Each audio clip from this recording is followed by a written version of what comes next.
Bueno, estamos empezando, estamos probando a ver si esto está funcionando. Bueno, buenas tardes, bienvenidos, bienvenidas. Vamos a ver ahí. Ahora sí, me está diciendo que estamos transmitiendo. Así que buenas tardes y bienvenidos y bienvenidas a una nueva transmisión de Etnova en Casa. Mi nombre es Anabel Castaño y estoy transmitiendo justamente desde mi casa, pero esto sería parte de las actividades que venimos compartiendo desde el Museo Etnográfico Ambrosetti y específicamente desde el área de acción cultural. Mis compañeras y yo venimos compartiendo a lo largo de, bueno, prácticamente desde el principio de la cuarentena, distintas actividades y contenidos que estamos subiendo en las redes y para eso voy a empezar a mostrarles mis machetes, por supuesto, como para que ustedes tengan una idea de dónde encontrarnos y cómo encontrarnos. Y si nos buscan, nos van a encontrar a través del hashtag Etnova en casa, que obviamente perdí la hoja de mi machete, así que acá la estoy buscando. Bueno, sí, ya la encontré. Así que acá tienen, si ustedes nos buscan por Etnova en Casa, nos van a encontrar tanto en Facebook como en Twitter, como en Instagram y también ahora en YouTube, compartiendo distintas actividades y contenidos. En el caso de hoy, sábado, lo que estamos haciendo es parte de una transmisión. Esta es la 10ª transmisión que estamos compartiendo desde casa y que estamos publicando en el Facebook del museo, Museo Etnográfico Ambrosetti, pero que también después va a quedar subida al YouTube del museo, al canal de YouTube, que también pueden encontrarlo por el nombre de Museo Etnográfico Ambrosetti. Después, si se fijan más abajo, acá tienen Etnova, que es la dirección de nuestras redes sociales Twitter e Instagram, donde también estamos compartiendo distintos contenidos, entre otros poesía originaria, música que tiene que ver con poblaciones originarias o con alguna temática similar o afín. Tenemos también noticias de poblaciones originarias y también noticias respecto al COVID, cómo se están manejando en distintas regiones. Y a eso también le estamos sumando recomendaciones de películas, por ejemplo, los miércoles de películas, donde pueden ver alguna recomendación de documentales, que algunos se han transmitido en el museo y otros no, pero los estamos compartiendo con ustedes para que puedan descargarlos y verlos o conectarse y verlos desde sus casas. Dicho esto, acá sí, ahí la gente está diciendo hola, buenas tardes. Hola Cecilia desde UK, desde el Reino Unido. Bueno, bienvenidos, bienvenidas, que hay gente que se está conectando desde distintos lugares, bueno, desde acá de Buenos Aires y de otras localidades de Argentina y también de otros países. Así que gracias por acompañarnos nuevamente. La idea de hoy es justamente trabajar sobre un objeto del museo que obviamente yo no lo tengo acá atrás mío.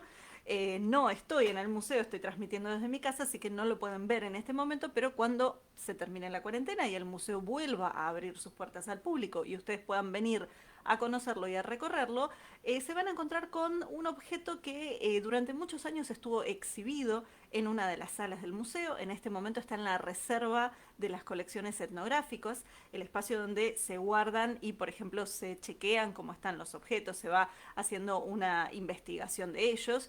Y es un objeto que llegó al museo en 1907, una armadura samurái.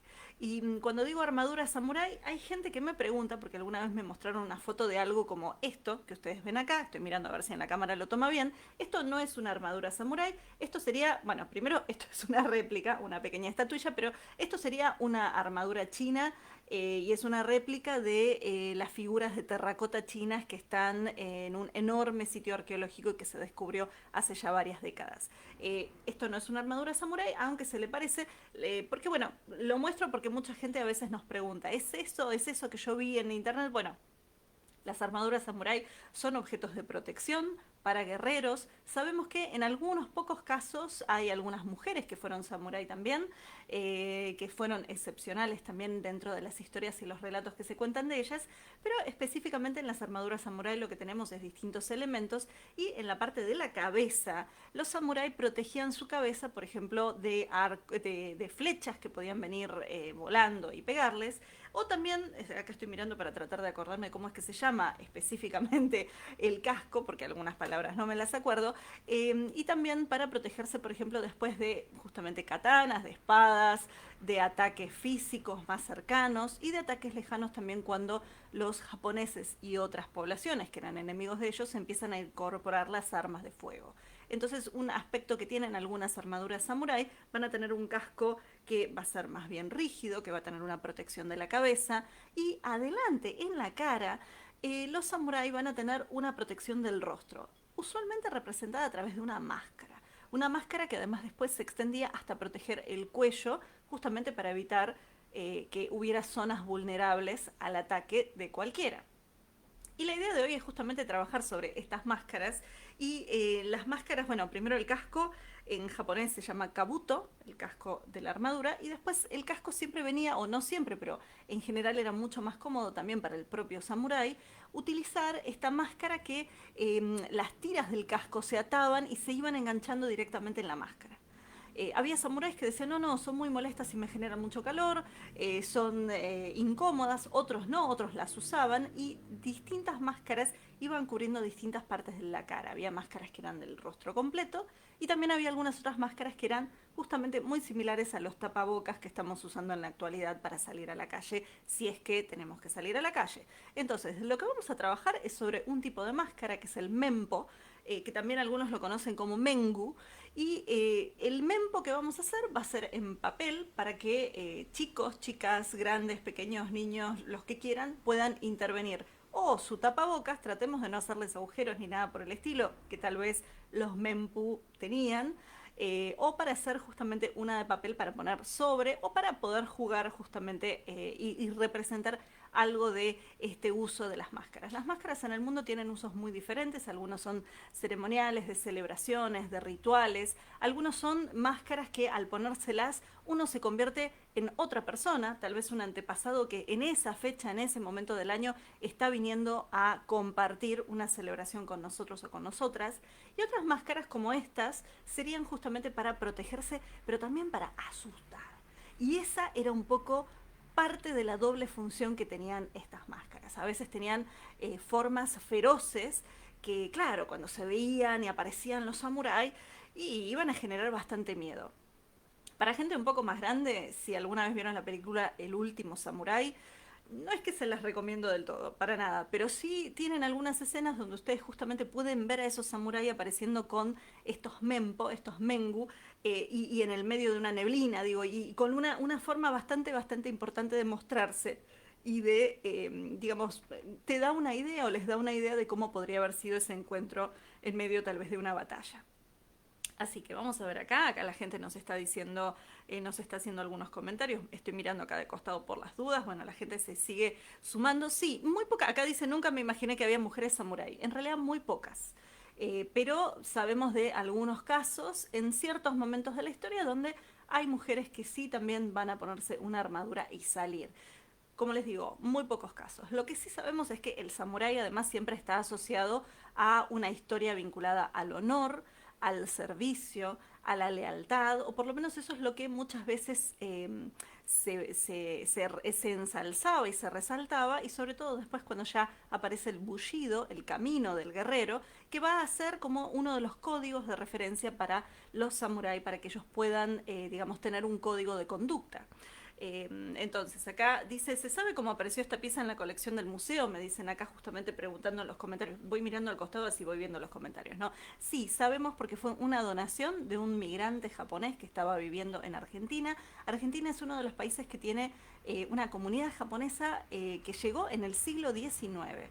O sea, tenemos una migración bastante temprana en comparación con algunos otros países acá en América, en Sudamérica específicamente, y tenemos una comunidad japonesa que estableció vínculos muy fuertes con este territorio, que también se instalaron en ciertas zonas y formaron ciertos barrios y asociados también a veces tradicionalmente a ciertas actividades comerciales muy puntuales, pero además de eso justamente trajeron su cultura, sus prácticas, sus artes y también sus objetos. Entonces en 1907, en este momento no les puedo decir cómo se llamaba el señor, porque tenemos el dato en el museo, pero no lo tengo yo conmigo acá, así que discúlpenme porque eso sí se los debo, pero sí sabemos que este señor en 1907 dona esta armadura a Juan Bautista Ambrosetti, que era el primer director del museo, y que era un hombre que estaba muy interesado además eh, en adquirir objetos para el museo que hablaran de muchas culturas y de muchas partes del mundo.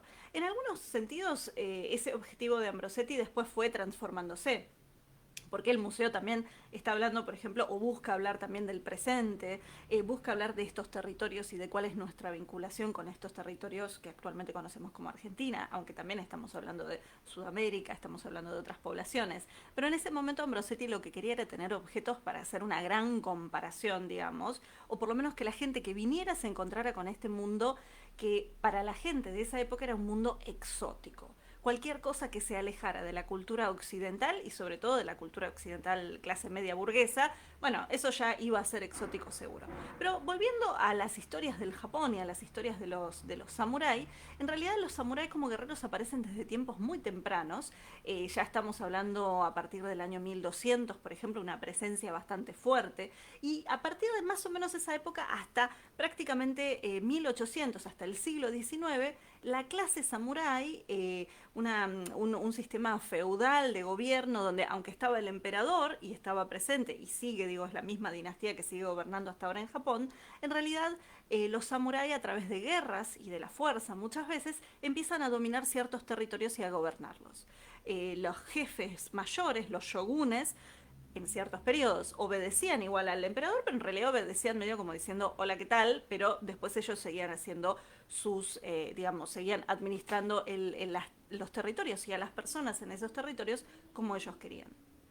Y sabemos que para el siglo XIX y entrando ya hacia el siglo XX, los samuráis empiezan en un punto, hablan algunos, bueno, por eso yo justo mencioné la película del último samurái, porque hablan como de esta idea romántica de la muerte de los últimos samuráis y que se acaban. En realidad no están así en muchas prácticas de la cultura japonesa, en realidad siguen presentes, pero sí es verdad que, bueno, tal vez ese sistema que se utilizó durante prácticamente 800 años en Japón, sí dejó de funcionar de la misma manera. Y además de eso, Japón para el siglo XIX y ya entrando al siglo XX, es empujado incluso hasta por los Estados Unidos a sufrir una modernización muy brusca. Pero bueno, acá me estoy yendo un poco de tema. Volviendo a los samuráis propiamente y a estas armaduras, yo les voy a mostrar el tipo de cubreboca o de tapaboca que nosotros estamos usando tal vez algunos o algunas en la actualidad y que tiene una forma similar a la de los mempo. Entonces, estoy mostrándoles el mío que lo cosí. Espero que puedan escuchar, pero bueno, acá estoy tensando un poquito el hilo como para que ustedes puedan verlos. La forma del mempo era también de esta forma, o sea, salía de la nariz y, digamos, hacía esta curva y después aparecía, digamos, cubría hasta acá y después acá, me lo saco así, me escuchan mejor, acá tenía como una serie de hileras hechas de los mismos materiales que se utilizaban para la armadura y que eso iba a estar protegiendo el cuello. Nosotros vamos a estar trabajando, sobre todo pensando en les niñes, los chicos y las chicas que estén acompañando tal vez esta transmisión o que tal vez después en casa estén trabajando con ustedes como papás, pero también si ustedes quieren como adultos intervenir en esto, vamos a hacer una máscara de papel. La manera más práctica de hacer la máscara en términos de tomar las medidas, o sea, uno puede llegar a trabajar con un molde, por ejemplo. Pero lo que vamos a hacer ahora nosotros es agarrar una hoja de papel. Yo había recomendado y habíamos recomendado cuando lo publicamos en las redes sociales, una hoja o de cuaderno como esta, o si no, tal vez una hoja A4 como esta. Pero si no, también podemos usar el papel que tengamos en casa o de última incluso podemos trabajar con alguna bandejita de cartón y con esta lo que podemos hacer es no una mempo porque necesitamos tal vez que el papel se acomode un poco a la cara, pero sí podemos hacer una máscara rígida que también estaban, que son las somen, que eran máscaras que completamente cubrían la cara. Y vamos a estar trabajando sobre la expresión feroz de un samurái. Así que por favor empiecen a preparar los movimientos en la cara de enojo, las cejas fruncidas, la boca así agitada, los dientes, ¿no? Empezar a practicar. Así que para esto después no les digo que hagan la máscara en este mismo momento, sino que después tengan tal vez un espejo a mano, vayan al baño, fíjense, o van jugando frente a otra persona si están compartiendo con alguien más el espacio físico en este contexto. Y vayan haciéndose los gestos y vayan pensando en cómo serían esos ojos asustados o la boca, los ojos para asustar o la boca abierta en una mueca, qué forma tiene la boca, por ejemplo, para eso, cómo se pone la nariz, cómo se va arrugando y entonces esto va a ser lo que nos ayude a después decorar la máscara. Si tenemos algún o alguna, tengo un pelo que se me pegó, se ve, ay, no importa. Bueno, si tenemos alguno o alguna niño o niña o adulto o adulta que en realidad no quiere una máscara feroz, Una cosa que pasa en la cultura japonesa es que aunque tenemos estos guerreros que están muy asociados a esto del deber y el enfrentarse a un enemigo y todo eso, también hay un sistema cultural que se basa en la apreciación de la belleza. Entonces lo que podemos pensar es tal vez en un samurái en el momento del hanami. El hanami es cuando florecen los cerezos y entonces la gente sale, bueno, en estos contextos de cuarentena no, pero la gente en los momentos en que sí podía salir, salía a ver cómo caían esas, primero cómo estaban esos árboles cargados de flores rosadas y blancas, y en algún momento cómo efímeramente, cómo pasaban en un periodo muy pequeño y podían ir cayendo al piso. Y eso era parte del hanami, de esta apreciación de la belleza de las flores. Entonces los samuráis también hacían eso. Y a eso súmenle, si no, si queremos, podemos pensar en decorar una máscara de samurái en vez de con un gesto enojado. Bueno, se las dejo ahí tirando. Capaz que ustedes quieren decorarla con flores de cerezo para impresionar a alguien más por la belleza de esas flores que en algún momento del año van a florecer. O las hojas de arce, que es un árbol que tiene como 5 hojas o 3 hojas, depende, y que va cambiando los colores a lo largo de las estaciones. Entonces en un momento las hojas son rojo furioso, en otros momentos son amarillas y en otros momentos son verdes. Entonces podemos pensar en después decorar la máscara con eso. Pero bueno, yo me estoy adelantando un poco en el tema de la máscara, de cómo va a ser decorada. Miro acá por las dudas, a ver si acá me están haciendo más comentarios mientras voy preparando los ingredientes y los materiales. No, estamos bien con la pregunta. Pero entonces, ¿cómo vamos a tomar los datos o cómo vamos a tomar las medidas de la máscara? Lo ideal, pensando en las caras de cada persona, es tomemos la medida de la mano con los dedos juntos y el pulgar extendido. No les voy a decir de centímetros, no les voy a decir nada de eso, sino que ponemos la mano así, doblamos el papel que tenemos, lo doblamos en dos, ¿sí? Y entonces lo que vamos a hacer es apoyar la mano con el dedo así, de esta manera. Y esto nos va a dar por lo menos la medida máxima y mínima de la máscara, ¿sí? Y, por ejemplo, si ustedes están haciendo la máscara o están pensando en hacerla para alguien pequeño, de edad y tal vez pequeño por la forma de su rostro, con mucho cariño, con mucho cuidado, fíjense y apoyen la mano sobre la cara.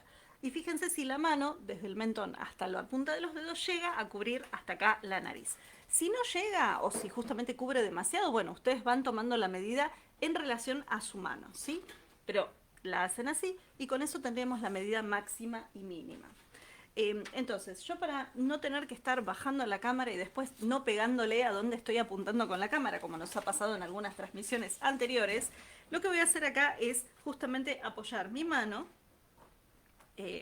bueno, agarrar el marcador y vamos a hacer entonces lo del tema de la mano.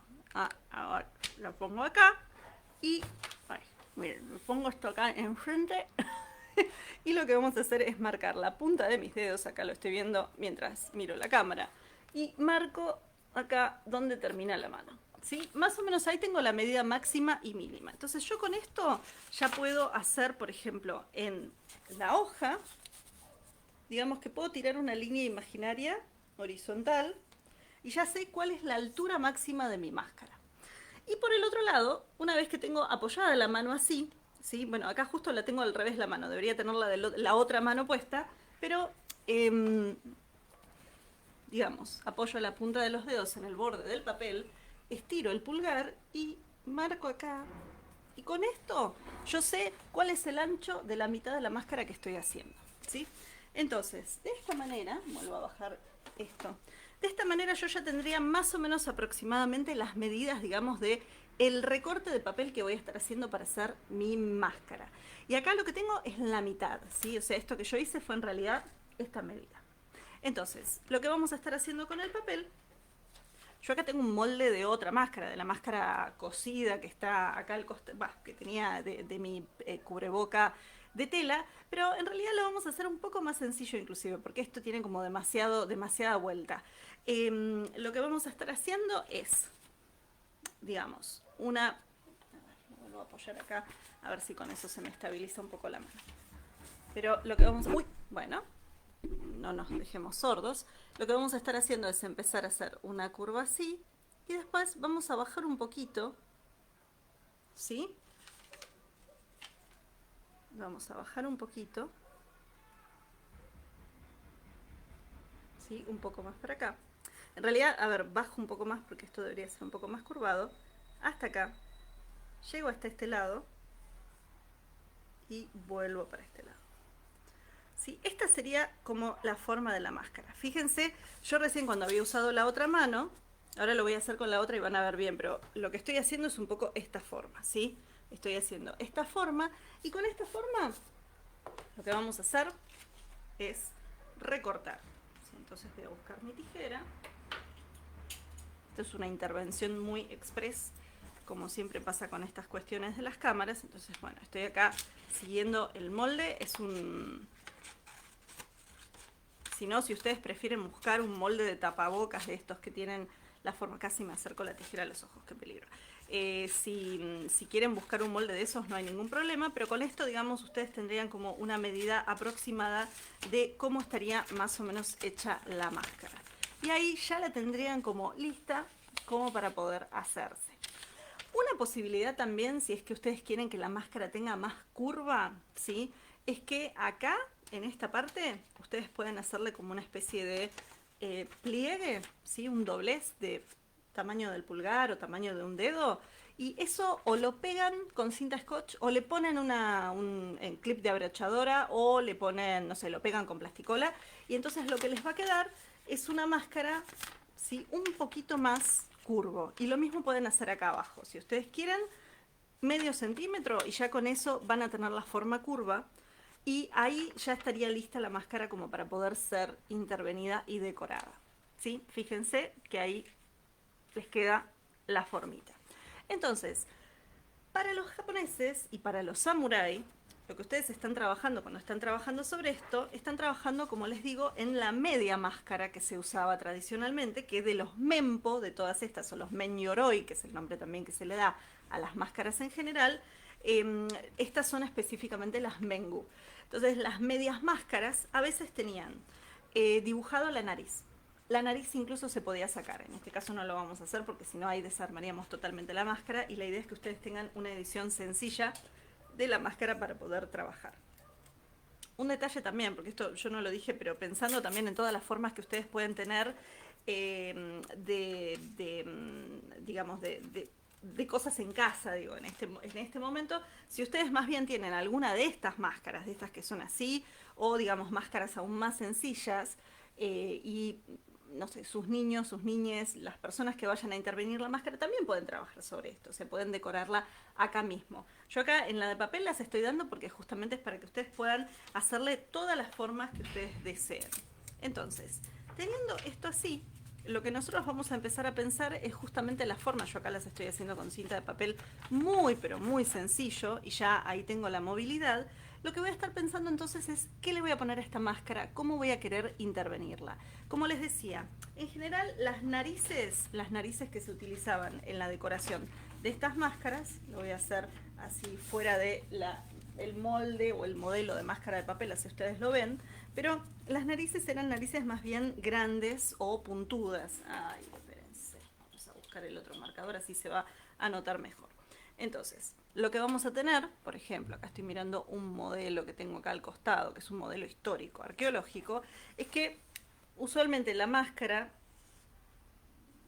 que es esta parte, digamos, tenemos como la máscara así, esto que sería lo que va acá arriba, ustedes le pueden hacer, por ejemplo, la parte de la nariz así, con unos agujeros enormes, como que es un samurái que tiene una nariz enorme y respira mucho y saca mucho vapor y mucho aire caliente porque está enfurecido o es muy feroz. Entonces se le hacía como una nariz muy grande.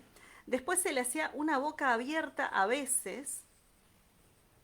Y acá la boca abierta puede ser una boca que esté, como les digo, haciendo gesto.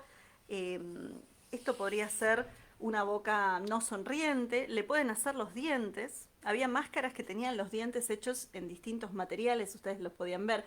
Esas máscaras eran abiertas, o sea, no estaban, digo, un cubrebocas que estamos usando en la actualidad, lo que está es evitando justamente que entre un virus. Entonces no queremos abrirlo o hacerle agujeros. Pero si van a estar trabajando sobre una máscara sobre el tapabocas, bueno, ahí tal vez le pueden hacer o los agujeros o los dientes, por ejemplo.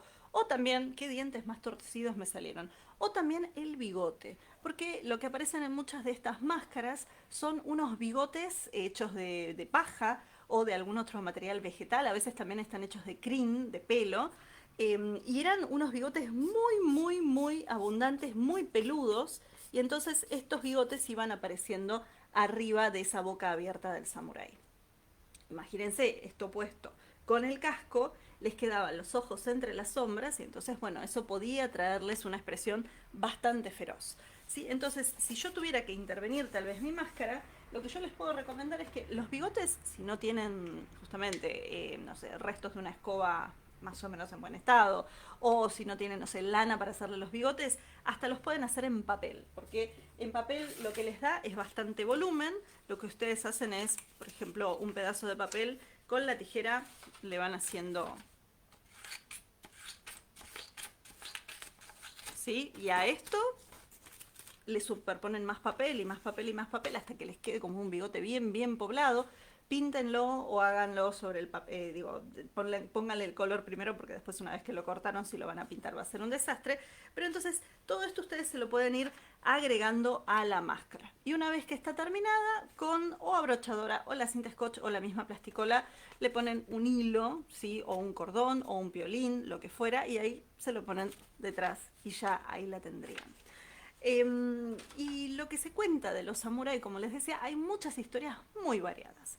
Por ejemplo, de los cuentos que se cuentan para los chicos, que son historias, o sea, historias tradicionales, así como las que nosotros a veces hay gente que me dice, ay, yo conozco cuentos tradicionales y te dicen Caperucita o no sé, el gato con botas o los tres chanchitos. También hay historias en la cultura japonesa que son para grandes y para chicos y hay algunas que son súper, súper tradicionales. Y una es, por ejemplo, la de Quintaro. Quintaro es un personaje que el nombre de él tiene, entre sus palabras, tiene la palabra kin. Kin significa oro.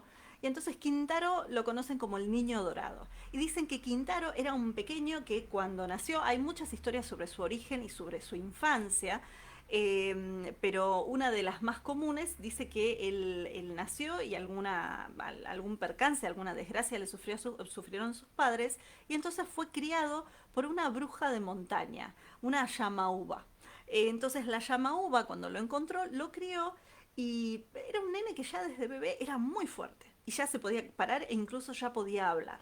Y dicen que a medida que fue creciendo y siempre fue igual. Entonces la imagen en que ustedes cómo lo pueden encontrar, usualmente tiene como una especie de babero gigante, que no es un babero específicamente, pero que lo cubre y que tiene adelante el símbolo kin, el símbolo oro, en el pecho, ¿no? Y muchas veces salía al bosque con una pequeña hacha, que era justamente para ayudar a su Yamauba, a la bruja esta de montaña que lo estaba criando, a, por ejemplo, conseguir comida, leña para el fuego, ¿no? O enfrentarse tal vez a algún ogro o algún animal bastante malvado que pudiera estar por ahí.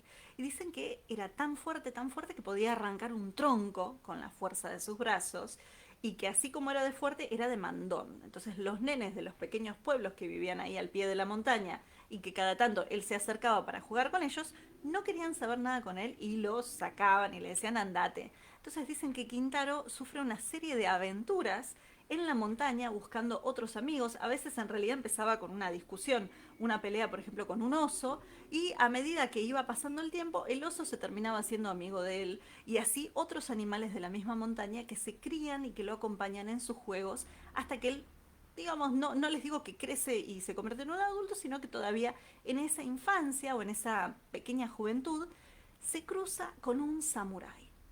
Y se cruza con este samurái y este samurái cuando lo ve no puede creer lo fuerte que es este niño, lo valiente, lo audaz. Y entonces le dice, bueno, cuando seas más grande, vení a buscarme. Entonces dicen, y acá voy a poner por las dudas si es que alguien hace algún comentario o algo, dicen que Quintaro, cuando llegó a una edad donde fue un poco más grande y donde pudo dejarla a su Yamauba para que ella, o sea, se cuidó de que ella estuviera bien protegida y bien, digamos, que tuviera todo lo que necesitaba, Quintaro emprendió un viaje y llegó a una ciudad preguntando justamente por este samurái. Y este samurái se llamaba, y acá lo miro por las dudas para no olvidarme, Minamoto no Yorimitsu. Y Minamoto no Yorimitsu fue un samurái que existió, un personaje histórico de una familia muy importante que fue la familia de los Minamoto. Y cuentan que tal vez Quintaro, este nene que fue protagonista de muchas historias, en realidad estuvo basado en una persona real, porque dicen que Minamoto no Yorimitsu lo tomó bajo su protección, le enseñó un montón de cosas, entre otras, por ejemplo, a escribir y a leer, y también le enseñó las artes del combate y el dominio sobre las armas que maneja un samurái. Y dicen que cuando Quintaro fue creciendo y fue creciendo más, cambió su nombre, lo dejaron de llamar Quintaro y tomó otro nombre, y se convirtió en uno de los valientes que siempre acompañaba a Minamoto no Yorimitsu para deshacer un entuerto, para enfrentarse a una injusticia o a veces para ir a una batalla. Así que si ustedes buscan a Quintaro, el niño dorado, van a encontrar justamente esas aventuras de este pequeño, que son pequeñas historias que los chicos y muchas veces también los grandes conocen en Japón. Y bueno, ahora tal vez acá en otros territorios, en otras latitudes, si ustedes buscan van a encontrarse con muchas de estas aventuras. Pero tenemos a este niño mítico, súper fuerte, que se crió en esta montaña y que finalmente terminó convirtiéndose en un samurái. Y así como Quintaro, y hablando justamente de estas familias, estoy mirando a ver si acá me están haciendo alguna pregunta o comentario, pero me parece que venimos bien por ahora. Digo, sí, venimos bien, por ahora no me están diciendo demasiado así de qué estamos haciendo, qué, digo, o están preguntando algo específico. Así que mientras tanto les comparto también que no es la única historia de samuráis. Como yo les decía, durante 800 años los samuráis fueron uno de los personajes sociales más importantes del Japón, más visibles. Y no solamente eso, los samuráis que obedecían a su daimyo, a su señor, claro, tienen un montón de otras historias. La de los 47 Ronin, por ejemplo, un Ronin era un samurái que se había quedado sin señor. Era como un hombre que había perdido todo su camino y en un punto había quedado casi exiliado. Y dicen que estos 47 Ronin fueron los servidores de un daimyo, de un joven señor, que fue muerto por una traición y entonces ellos juraron vengarse. Pero al haberse quedado sin su señor, ya dejaban de ser samuráis. Entonces dicen que bueno, hay una larga historia que se cuenta en Japón e incluso están las tumbas de los 47 Ronin que finalmente y después de muchos años cumplieron la promesa de vengar la traición que había sufrido su señor a manos de un hombre de la corte que era terrible y que bueno, finalmente él también encontró, digamos, su merecido. Pero otras historias que cuentan no son tal vez tan sobre los samuráis específicamente, sino que pueden llegar a estar apareciendo los samuráis en la historia. Y eso es lo que pasa con cuando se van entrecruzando las historias de distintos periodos de Japón. Entonces cuentan, por ejemplo, que los biwa hoshi eran narradores, eran contadores de historias, que en general eran personas ciegas, que desde niños aprendían a tocar el biwa, que era un instrumento similar a un laúd, y entonces contaban, por lo general, una historia épica que tenía que ver con un momento de la historia de Japón y que estaba vinculado a el mismo apellido del señor que había adoptado a Quintaro, el señor Minamoto no Yoribitsu. Bueno, resulta que los Minamoto eran un clan muy importante de Japón que en un momento llegaron a gobernar, pero que bueno, fue gracias a, y fue debido a una gran pelea que tuvieron con otro clan que eran los Heike. Entonces los Genji o Minamoto se enfrentaron a los Heike o Taira, tenían como dos formas de pronunciar sus nombres, y en una terrible pelea en la cual los Heike, muchos de ellos murieron, incluyendo el pequeño rey, el pequeño líder de ellos, el pequeño señor, que era el joven Antoku. Bueno, después de que ellos murieron, los Minamoto empezaron a gobernar y siempre los Biwahoshi contaban las historias de la derrota de los Heike en manos de los Minamoto. Entonces siempre contaban, bueno, que por ejemplo el joven señor lo habían querido ahogar porque decían que no cayera en las manos de los enemigos, que los guerreros habían caído al mar porque la batalla que se había luchado contra justamente los Minamoto había sido justo muy cerca de la costa, en el estrecho de Danonura. Entonces, todo esto se contaba en el mismo lugar donde habían estado estas batallas. Y dicen que Hoichi, un biwahoshi, que era un narrador de historias y un cantador de historias ciego, era uno de los mejores que contaba la historia de los Heike y de los Minamoto. Y dicen que una noche, mientras él estaba, una noche de verano, él estaba en las afueras de donde él vivía en un templo budista, y en el jardín del templo él se sentaba en el pasto a sentir el ruido de los bichitos, de los pájaros también que aparecían a la noche algunos, y a afinar su bigua, y a probar nuevas formas de cantar esta misma historia que él venía contando siempre.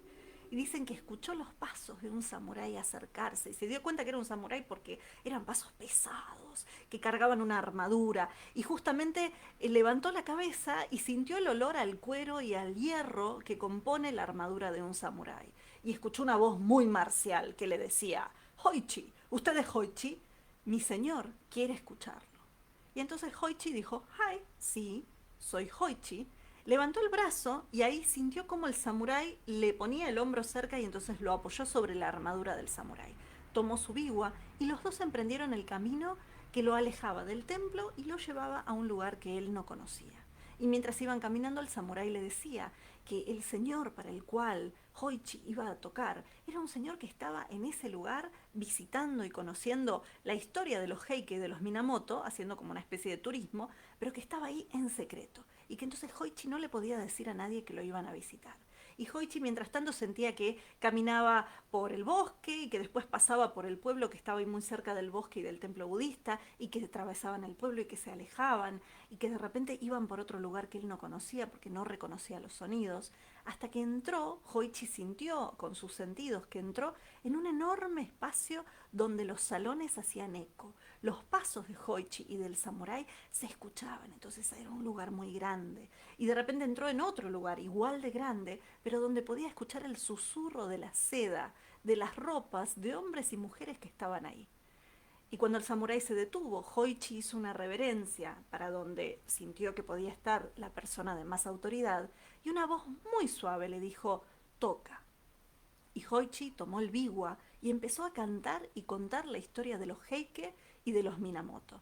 Y cuando contó que las tragedias de los Heike mientras se enfrentaban a sus enemigos y cómo el joven pequeño señor Antoku había muerto, él escuchaba los suspiros de la gente y escuchaba a la gente que decía: ay, qué historia tan terrible, qué bien contada, qué bien cantada. Y cuando él terminó de contar y cantar, se hizo un silencio. Y después del silencio, un suspiro. Y ahí, un aplauso y una voz muy dulce, la misma que le había dicho al principio: canta, le dijo: mañana volverás. Y nos vas a volver a contar y a cantar la misma historia. Y Hoichi aceptó. Se fue con el samurái de nuevo con su hombro, su mano apoyada sobre la armadura, sobre el hombro de la armadura del samurái, y volvió hasta el templo. Y como ya había pasado prácticamente toda la noche y era casi el amanecer, Hoichi fue a su habitación con el biwa, súper cansado pero satisfecho, y se quedó profundamente dormido. Y dicen que así pasó una noche, otra noche, otra noche, otra noche, otra noche. 5 noches habían pasado. Y Hoichi todas las noches iba a tocar en secreto, sin que se enteraran los monjes budistas del templo, a este señor, este benefactor, que lo llamaba a través de este samurái. Y dicen que en la quinta noche cayó una tormenta terrible. Y el sacerdote mayor del templo vio como Hoichi se iba a lo lejos y dijo: ¿por qué se está yendo en esta lluvia? Entonces mandó a algunos de sus jóvenes sacerdotes a que fueran a seguirlo y a ver si necesitaba ayuda o a cuidarlo. Y los jóvenes sacerdotes lo seguían muy a lo lejos, podían sentir los pasos de Hoichi y la voz de él mientras iba hablando, pero en algún momento lo perdieron cuando atravesó el pueblo, cuando se fue en medio de la espesura, dejaron de sentirlo. Hasta que después de mucho tiempo y en medio de la lluvia y la tormenta y la oscuridad de la noche, escucharon el biwa sonando y la voz de Hoichi cantando la canción de los Minamoto y los Heike. Y ahí los jóvenes sacerdotes fueron, muy en secreto, y no se encontraron con un gran salón. Entraron al cementerio histórico, donde originalmente estaban enterrados todas las víctimas de esa guerra, que la mayoría eran las víctimas del lado de los Heike.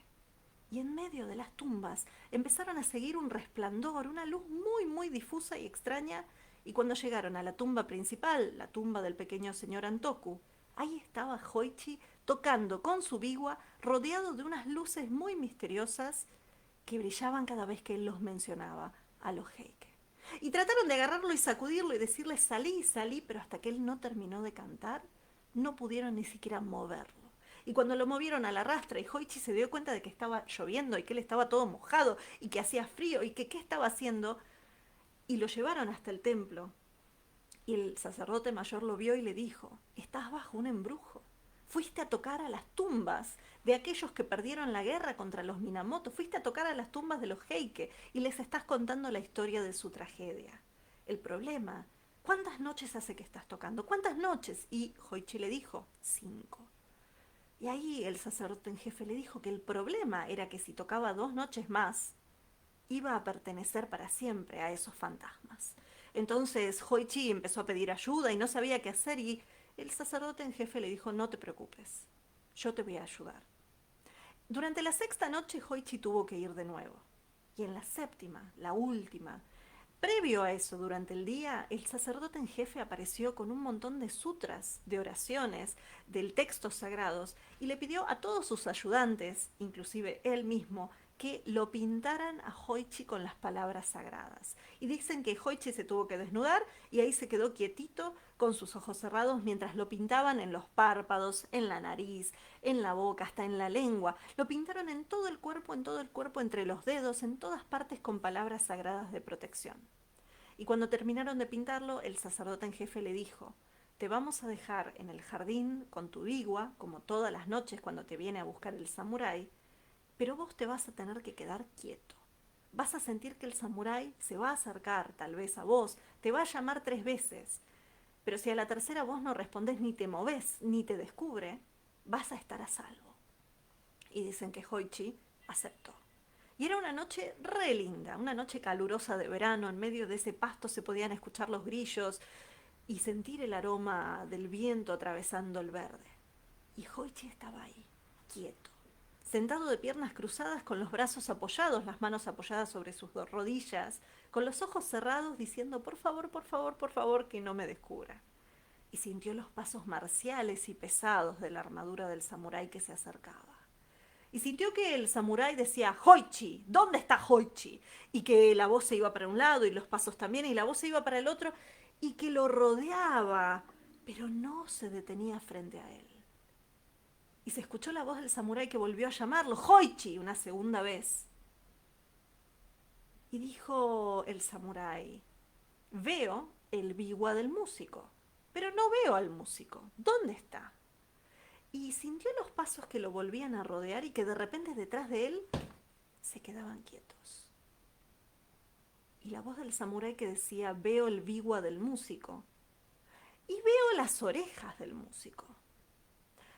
A mí me dijeron que llevara al músico, pero si no lo tengo, voy a llevar el biwa y voy a llevar las orejas.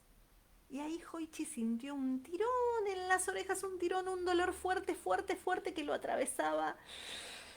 Y un dolor aún más fuerte todavía y sintió que se iba a desmayar, pero dijo, no, me tengo que quedar quieto sin decir una palabra, un sonido, nada, y sintió que algo cálido corría por su cuello. Y los pasos del samurái se alejaron.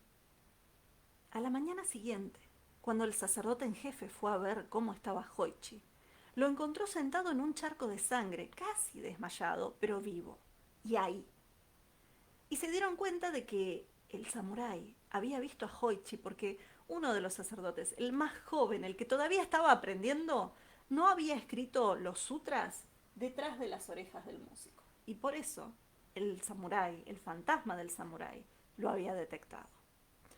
Y dicen que después de un tiempo Hoichi se curó y recuperó un biwa, no el mismo, pero tuvo otro, y empezó a contar y a cantar la historia, no solamente de los Heike de los Minamoto, sino de lo que a él mismo le había pasado con los fantasmas. Y a partir de ese día dejaron de llamarlo Hoichi el ciego o Hoichi el biwa Hoshi y empezaron a llamarlo Mimi Nashi Hoichi, que significa Hoichi sin orejas. Muchas gracias. Esta historia que les conté fue recopilada por Lafcadio Hearn, un norteamericano que se casó con una japonesa en el siglo XIX y se instaló en Japón. Y dicen que es una de las historias que realmente hace referencia a este evento histórico de la batalla de los Heike y de los Minamoto, una batalla en la cual intervinieron muchos samurái también. Con esto que les compartí hoy, ya estamos, digamos, teniendo una sesión, sí, ya estamos casi en horario además, estamos teniendo una sesión que tiene que ver con un objeto del museo, aunque ustedes no lo puedan ver, una actividad para que ustedes puedan hacer en sus casas, pero también que empiecen a buscar y se enteren de que todos estos objetos vienen acompañados de historias de la tradición oral que también nos dan otra forma de verlos y otra forma de acercarnos a ellos. Desde el museo desde el Museo Etnográfico nosotros venimos, como les decía, compartiendo esto y este video con la actividad y con las historias van a quedar subidas en nuestro Facebook, en la sección de videos y también van a quedar subidos en nuestro YouTube, en nuestro canal de YouTube, además de todas las otras cosas que estamos compartiendo de actividades. Un detalle, la semana que viene vamos a estar haciendo una transmisión en vivo, pero va a ser un poco diferente porque voy a estar conversando con una compañera y colega narradora oral sobre justamente qué es esto de contar historias y qué es lo que hacemos los narradores, con qué contamos, qué tipo de historias estamos contando. Así que prepárense porque el sábado que viene venimos con transmisión, pero bueno, va a ser un poquito más de charla académica o de charla, digamos, de conversación compartida. Mi nombre es Anabel Castaño, los despido desde las actividades de Etnova en Casa del Museo Etnográfico Juan Bautista Ambrosetti. Yo les dije dónde nos pueden encontrar en las redes sociales, pero también estamos con una página web, que es la página oficial del museo, que es www.museoetnográfico.filo, de Filosofía y Letras, porque dependemos de la Facultad de Filosofía y Letras, .uva, de Universidad de Buenos Aires, .ar. Así que gracias por haberme acompañado y bueno, nos estaremos viendo y estaremos acompañándolos también a través de nuestras redes sociales y de los contenidos que estamos compartiendo en el museo. Si tienen alguna consulta, si quieren mostrarnos una foto de sus máscaras o de alguna de las otras actividades que venimos subiendo todos los sábados o a lo largo de todas estas semanas, escríbanos, mándenos un mensaje privado, mándenos un mensaje a la página web o a alguna de las redes y seguramente se los vamos a estar respondiendo. Así que muchas gracias y con esto ahora sí me despido. Ahora vamos a buscar acá y ahí estamos. Y